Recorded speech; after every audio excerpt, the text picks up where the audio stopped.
Alexa, play Skyrim. Welcome back to Skyrim, Adventurer. You scroll through your journal menu for a refresher on your quest. Ah, yes. You promised to help the people of the fishing camp by clearing the nearby Cave of Evil. You were locked in a thrilling battle with a skeleton warlord. You can attack with weapon, cast spell, use shout, or flee. What would you like to do?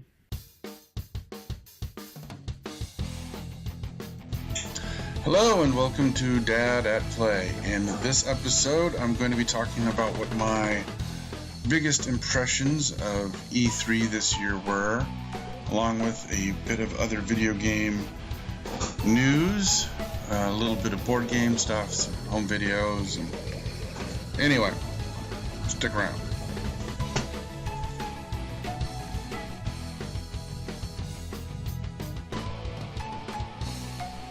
So, E3 2013 is over. A lot of announcements have been made. Of course, you probably already know how much the upcoming iteration of Smash Brothers has taken over so many people's lives, it seems. So, I'm not going to even bother.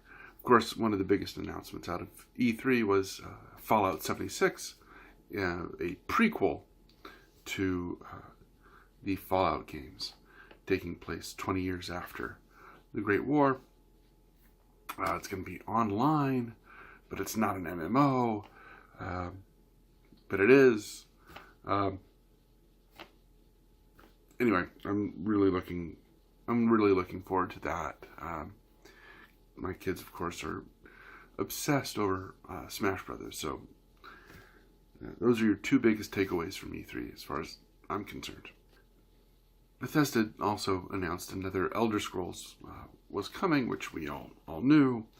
I was kind of surprised about Starfield, an upcoming RPG from the studio. You know, there's no timeline on that release. So, anyway, LEGO DC Supervillains looks pretty fun. This is going to be a big twist, of course, on the LEGO superheroes franchise that they've been working on, like LEGO Batman and etc. Players are going to be able to create their own villain and interact with a number of other notable, infamous characters from DC's Pantheon. The story has the Justice League on assignment somewhere else, and the Legion of Doom finds out that the people who have replaced the Justice League are not exactly what they seem, so it's up to them to save the world. Maybe. You can pre-order the deluxe edition of the game, which features, of course, the game itself, season pass, and early access to the TV series DLC character pack, and an exclusive Lex Luthor minifigure will be available with the physical version of the deluxe edition. And digital deluxe edition will feature Justice League Dark DLC character pack.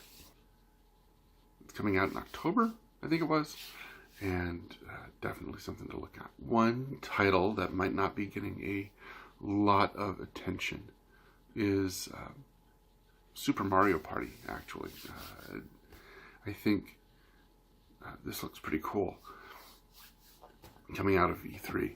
Not only is this Mario Party, which, can be kind of fun, but you'll be able to use, from what it looks like, two of the Nintendo Switches together to make some interesting game board combinations. Also coming to the Switch is Trials Rising from Ubisoft. If you're not familiar with the Trials series, It was described to me kind of like Burnout, but with motorcycles. There's some racing, some obstacles, a lot of explosions. This will be something like the sixth game in the series. Coming to the Switch, Xbox One, PC, PS4, but not until next year sometime. Let's see here. I've told you about Smoke and Sacrifice before. But in case you didn't know, it's now available for the PC and the Switch. Skull and Bones, which was announced last year, I think it was, but it was shown at this year's E3. Multiplayer pirate title, sort of like the recently released Sea of Thieves for the Xbox One. But this one will be less arcadey, if that makes any sense. This is another game from Ubisoft that is scheduled to arrive next year. But what I like about Skull and Bones is that it's not set in the Caribbean. It's set in the Indian Ocean, meaning it's like too many pirates happening over here. So let's go somewhere else.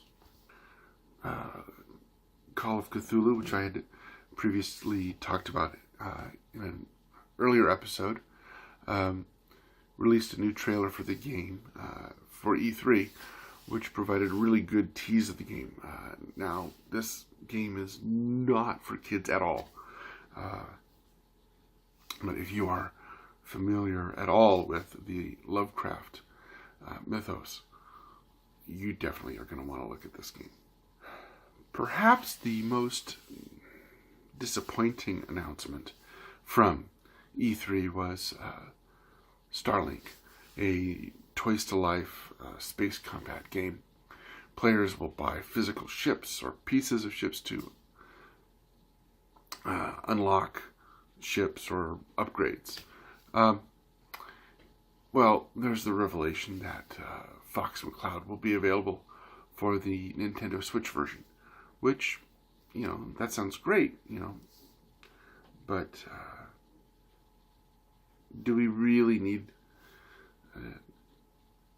I don't know. I don't see how this is going to be a major success, unfortunately.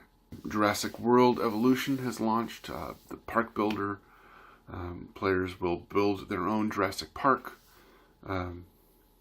even bioengineer their own dinosaur species.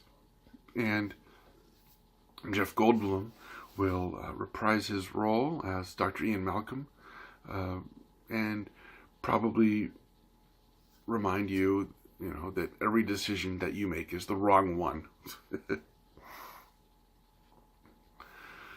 Asmodee Digital has announced that it will be porting over some board games to the digital realm.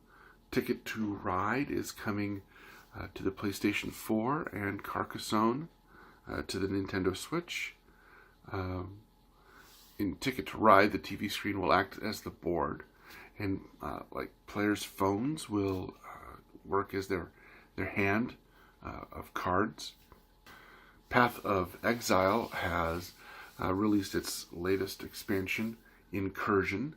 An expansion takes players 1,000 years into the past to the long-dead Val Empire to help explore Alva Valai and locate the lost temple of Atzutai. So this is an interesting looking game. Disdoored. After the sudden appearance of mysterious doors that summon cruel claymation creatures single-mindedly bent on disrupting the peace, it is up to a malleable hero and a magical plant with the secret of the door's destruction to save its people. By yourself or with the help of up to 3 friends, set up camp, farm the land, explore the procedurally generated world, cultivate upgrade wild creature companions, amass an arsenal of weapons, and, this part is really important, survive.